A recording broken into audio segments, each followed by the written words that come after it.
and the role of the Advisory Council in relation to government policy. You talked about how things go from, you don't make the policy, but you review government policy to see if it's in line with the Climate Action Plan.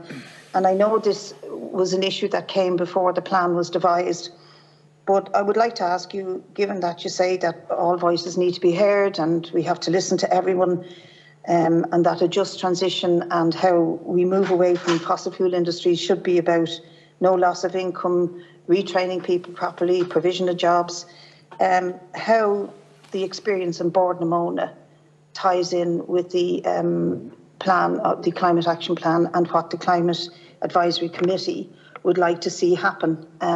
Have you any intention of reviewing that whole experience? Because I do see it as the first real litmus test for the government in terms of just transition. And if you would make some... Thank you very much indeed for that.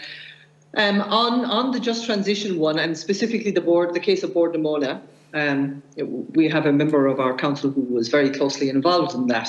So we were certainly briefed on some of the things that did happen. The kind of lessons that the council has taken out of that as, shall we say, the first really big experience in Ireland is, firstly, honesty. The situation with Bord na Móna should not have come as a surprise to anybody.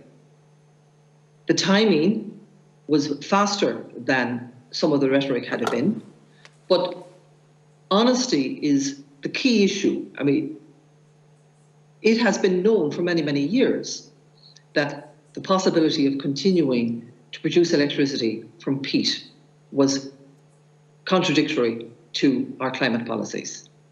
That was known. And the extent to which honesty came into the play in terms of telling both the workers and indeed the management of the company about the reality of that and providing them with alternatives early enough is perhaps the single lesson that has to be taken out of that. We need to be honest. We cannot hide these things or shy away from them. And in being honest, we need to put the measures in place that will support people.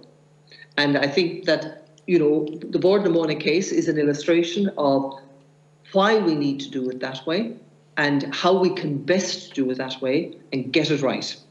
Because we will have similar, maybe not as large, but we will have similar situations coming up again where fossil fuel-based activities will be negatively impacted by this transition.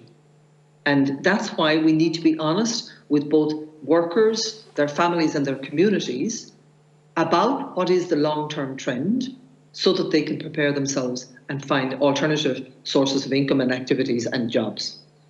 On